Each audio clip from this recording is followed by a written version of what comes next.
Networking and marketing made simple is for you, the business owner who has a product, a service, or a message that you believe in. My name is Scott Aaron, and each week we'll take a behind-the-scenes look into the real-world marketing and networking tactics and strategies for getting what you have in front of you to a lot more people. Thanks for spending time with me, and now let's get started.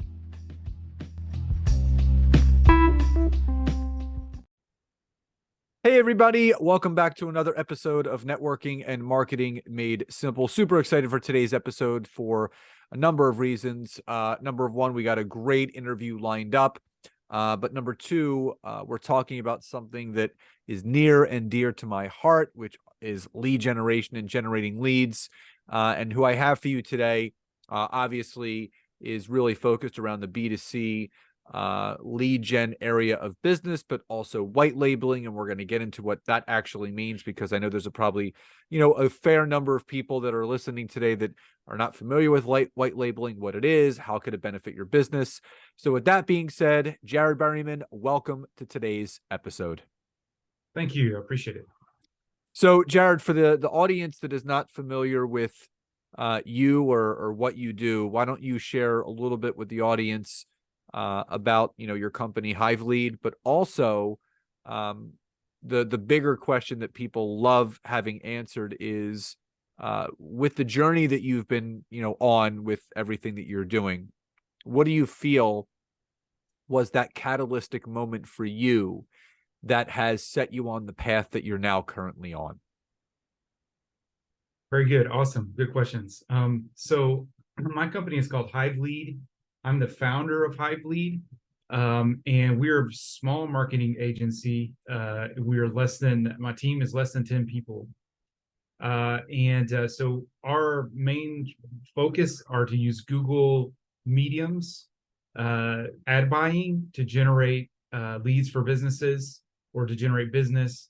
We work mostly with local businesses, but then we also work with other marketing companies, helping them to generate leads for their clients, whether they have some kind of marketing service and they added us on as a division for their company, or whether they're just trying to generate leads. And then to answer your second question, what set me on the path? I'm actually in Argentina right now. My wife is from Argentina. We visited for the holidays and we're about to come back to the USA, but I lived here for 15 years, and I had an English company here in Argentina for several years, and it was very bureaucratic and very difficult to run a business in Argentina. So I wanted to live here and be able to live wherever I wanted, but still be able to do business in the USA. And so I started to look at some ways to do that. And a friend of mine came along, and he was Argentine, and he was actually running a business doing that here. So I looked at him and I said, why don't we partner together and do that in the USA? And so we started to sell the Google Ads search ads to businesses in the USA. Eventually that business would close and I would start another one from scratch all by myself. But that's how I got into digital marketing. And it turned out I really enjoyed it because it's a combination of creative skills with analytical skills. And I'm one of those rare people that likes both of those worlds. So, digital marketing is obviously a hot topic. It's something that people either know a lot about or not much about. So in keeping things in clear and simple terms, what's the best way to describe what digital marketing is? That's a very broad topic. Digital marketing is utilizing digital tools in the digital space to make people aware of your business. I think that's the simplest way to put it. There's all kinds of ways to do digital marketing. You can post, you can drive people to a website with articles. There's probably 60 or 70 different tactics that you can use to do digital marketing. But to me, it's getting people to recognize that you exist online. Yeah, that's a very, very streamlined way to explain it, because again, I think the term can be, well, number one, taken out of context, but number two, it can be confusing to a lot of people that are in entrepreneurship that are looking to get into the space. What was it about B2C lead gen? Because again, we hear, B2B lead, we hear B2C, and again, people can choose to do different things. What had you more interested in the B2C side of lead generation? So for those that are, B2B is business to business, B2C is business to consumer, business to client, or business to customer. What had you more interested in the B2C side? I think that for ads, it is much more practical and easier to use ads for B2C businesses than it is for B2B. I think that when you're building B2B businesses, you can still use ads, but the way you use ads is going to be very different and much more difficult. You're going to have some kind of lead magnet or some kind of offer, and you're going to build the community with your ads. And so that's a long-term process, lots of testing and lots of, it's a lot more difficult. But if someone is looking for a roofing company, it's not that hard to market the roofing company. They need the roof changed. They're looking for it. Now you need to target them with ads. And so that's how, it ended up that I ended up selling a lot more to B2C businesses. And also the fact that I think that ads are much easier to apply and get a quicker return on for a B2C business than it is for a B2B business. You got to do a lot of testing and a lot of going back and forth when it comes to B2B ads. It's not just that you can just plug something in and expect to get business out of it immediately like you can with B2C. Does that make sense? No, it does. And I think that again, I don't think there's any straight line when it comes to anything that we do for business. I think it's, we end up getting drawn into certain things that really organically feel good as far as the clients we get to serve, but also the skill set that we develop around those specific things. And again, whether it's B2B or B2C, really honing in and focusing on obviously your area of focus, but B, I would say is, where are you producing the best results on the back end for the people that you're working with? Yeah. And I think that Mhm. that's the biggest thing. Now, Sure. before we jump into, all the things that Hivelead is focusing on, we talked about in the pre-show about white labeling, and there's a lot of people that aren't really familiar with the term white labeling.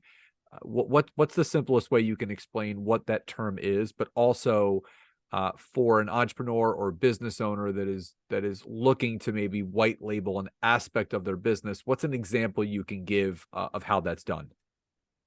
Sure. So white labeling, it means that it's a subcontractor type role.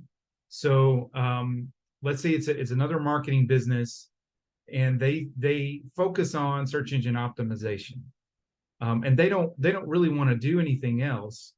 But their clients, let's say, in order to continue with them as a marketing company, they really need other aspects of marketing. And this company does SEO really well, but they just don't want to mess with ads. So, and they don't want to go through the process of hiring personnel and everything to take care of that issue. And so a company like my company would come in on the back end, and there might be like a general account manager, and we just simply run the ads for them. And that account manager then would speak with the client and manage the client. So it's kind of just taking care of the technical aspect of running ads for a business. And so that makes it a lot easier for that business because they can just turn it over all to us, and they don't have to worry about doing the ads or anything like that. And so we work with a lot of larger companies. To give you an example, there's a company that we work with called Smart Innovations, and Mindvolt they're called, and they do graphic design for lots of different food companies and other kinds of companies, and website design. So they're designers. These companies started to ask them to run ads as well, but they didn't run ads. So they came and they came to us and they said, "Hey, we need a team to start running ads for these companies. Is that something you would be willing to do?" And then so we made an agreement with them, and we're basically a part of their team, but a separate agency.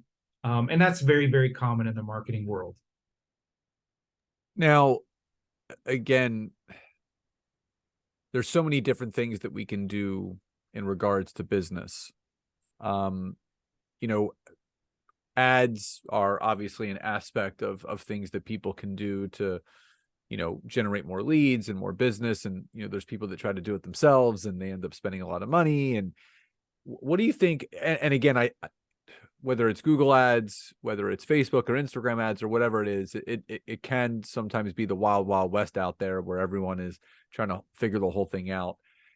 At what stage in a company or a business would you most recommend stepping into some paid ads in order to generate more visibility and leads? I would say if you're a B2C company and you need business right now in the next 3 months, that you should consider jumping into ads. And if you have the money to invest into it, at least a minimum baseline. I mean, I've helped businesses that I'll give you an example. 86-year-old lady who has a company called Door Doctors, and for years and years, I mean, she had grown her company at one point to millions of dollars of revenue, run the business herself, just repairing doors for years and years and years. And we went to her and she said, "Well, I used to get all my business off of Yellow Pages, and of course that's totally obsolete now. And I'm down to the point where I'm almost like starting over." And she was in her 80s, very sharp lady, incredible client. And so we said, "Okay, well, you give us some money to invest in ads, and we'll go and we'll run some search ads for doors." And right away, within the first week that we turned on our campaign, she started to get leads, and business started to pick up, and it was enough for her as a retired person to live off of. So even if you're just starting up, ads can be a great strategy for you. She also didn't have a lot of money to invest, and we managed to stretch her budget and get her a large number of phone calls, and she's been a client now for a couple of years. So that's one example. If you're to the point where you've got steady clientele, you've got referrals, and you need more business, but you can't get them through referrals, then that's the point at which you're gonna have to try something different. And a good option for you, if you need it in the short term to get business, are obviously ads. Other options like SEO and things like that, they take time. The nice part about ads is you can get a return in a very short time period. Most small businesses, it's fairly easy to be successful with ads. And again, I think at any point, people really have to evaluate, okay, this is the right time to step into that. But again, my wife and I are big on, organic reach and organic visibility, but there has to be some paid things outside of that where you're, paying for visibility and maybe some leads that end up converting into more organic stuff. Because again, it's just, finding ways to kind of position yourself and to create more visibility around what it is that you do, how you serve clients. Because not everyone is going to be able to find you organically through social media. There's so many people out there, again, when you're investing in, I don't consider ads as an expense. It's an investment because it provides you the ability to then get more visible, to attract more people to what you're doing, and eventually nurture them over time, to maybe at one point become a paying client or a customer. It's just the name of the game. Now, let's kind of pivot a little bit. Let's talk about Hivelead. If someone was to ask you what really differentiates Hivelead from other companies out there that do what you guys do, what would you say are the differentiating factors that make you different? There's some big ones. So first of all is the level at which we are able to run ads. I'm 13 years experience running ads. I'm in charge of the campaigns at present, but I'm Adskills certified. So Adskills is really the premier training company out there for digital media buyers, and everybody on my team is Adskills trained. If they're not, maybe they're not certified, but they're definitely trained with that same material. And so the level of which we're going to be able to do things, ads are difficult. I'm not going to lie to you. Even for someone who's done it for 13 years, it's not that easy. But if you can do things with certain best practices in place, the probability that you're going to get success is enormously higher than it would be if you didn't do those things. So that's on the one hand.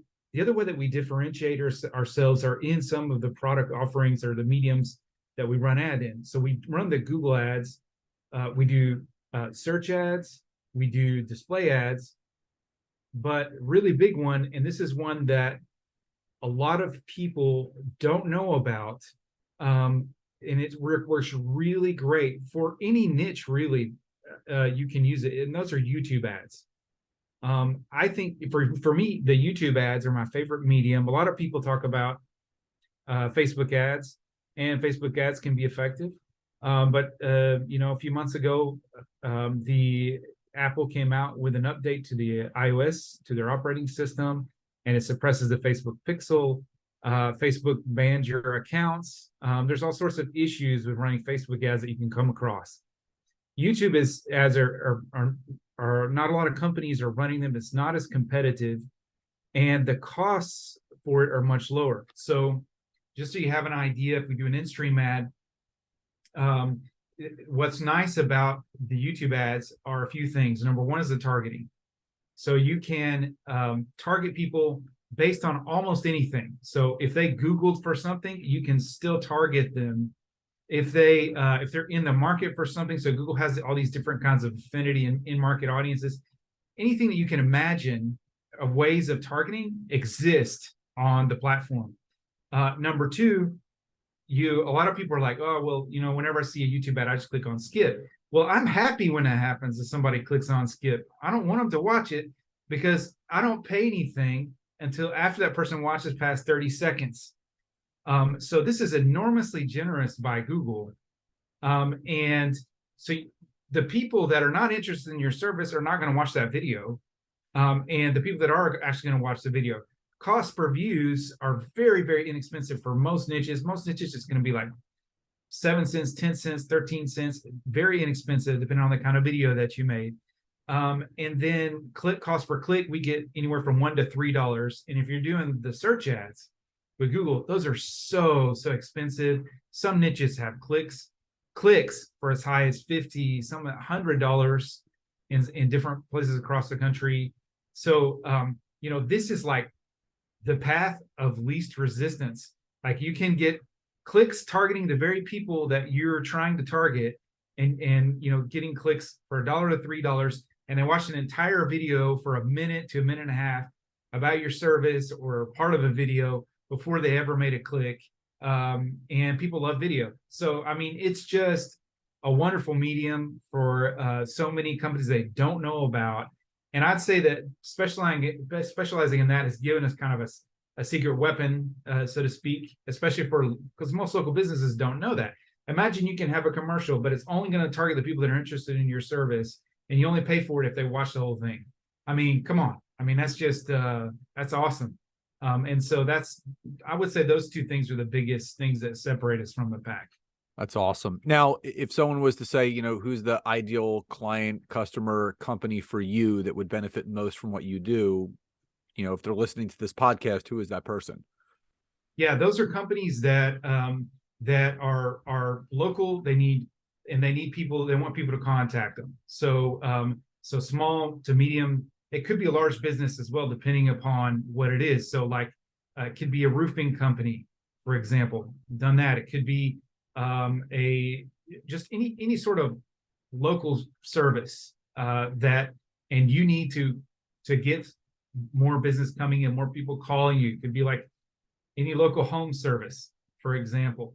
It could be we're running some right now for a publishing company. that just wants to get people to contact them that are interested in publishing their book. So, I mean, there's a wide range of things. If it's B2C, and the other thing is, we make sure you've got some money set aside to run ads. If you don't have any money, you're going to need thousands of dollars to test this out, to start running ads. So if you have no money, then this is not something that you probably want to do to save your business. This is not something like now we've done that with some businesses before and had success. Like, we saved their business, we were heroes, but it's really hard to do that. You've got a shoestring budget, and so I want to have some dollars tucked away to be able to start to test some YouTube ads, and thousands of dollars. And your company size could be medium, small, or even bigger. But that's who we can help. I mean, it's we've done it all, so it's not like we're afraid of taking on really anything. 13 years. Again, that speaks for itself. So if someone that's listening to this obviously feels that they're a good fit for what you're doing, what's the best way for people to learn about you, your company, social, website? Where should they go to find you? You just go to my website, and we would set up just a brief phone call. We'll talk about your project, see if it's feasible for you to run ads or not, because a lot of times it's not. And so you just go to my website. You can check us out, the different services that we have. I think we have some team members on that page. You can see some of our team members. It's not just me as a media buyer, but we've also, we've got a team that helps us put together video. And so you can check all that stuff out. And the best place is just our webpage. Awesome. And that website will obviously be in the description of this episode, so you guys aren't going to have to travel too far in order to find it, to be able to connect with Jared. So Jared, final question before we sign off today. What does success truly mean to you? Success to me is that I gave my best effort in each area of my life. You can fail at things, and things are often out of your control. But to me, success is that you made an excellent effort, whether that's in your marriage or raising your kids, or there's just so many factors that are out of your control. If you tried and gave it your best, and you tried to improve, and you took yourself as far as you could, then that's success. Love that. Well, Jared, thank you so much for being here on the podcast. I know that it was a lot of clarification with everything that you're doing, and I know that there is a wide distribution of this podcast, so I do know that there's definitely some business owners that saw value in this, and I'm sure they'll be reaching out to you. And again, they're not going to have to look too far. Your website will be in the description of the episode. So again, thank you so much for being here today. All right. Thank you for having me. Absolutely. So again, as always, we love to hear the feedback from everyone that listens to this podcast. We're over 4 years strong now. So please do, if you're watching or listening to this on Apple or Spotify, leave us a rating and review. Let us know what you love most. Let us know what you want to hear more of. And also, if you would like to unlock a weekly bonus episode, which drops every Friday, I do have a subscription to this podcast now. It's $2.99 a month. All you have to do is go to the description of this episode and you click on the link. You start your subscription. It'll unlock all the Friday bonus episodes. There's about 14 or 15 in there already. And every Friday, I release bonus content that is only privy to you and those that subscribe. So again, click on that link and get some bonus content. So everyone, please enjoy the rest of your days, and I'll talk to you next time. Bye, everyone.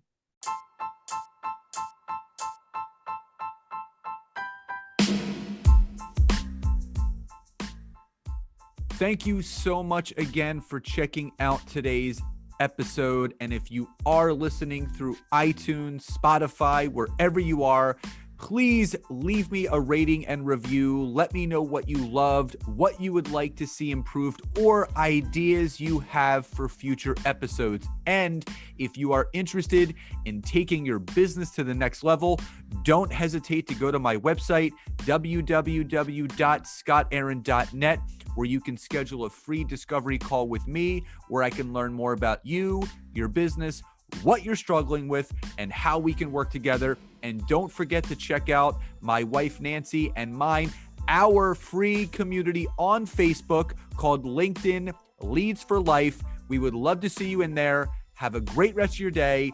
And thank you everyone for your support. Grateful for each and every one of you.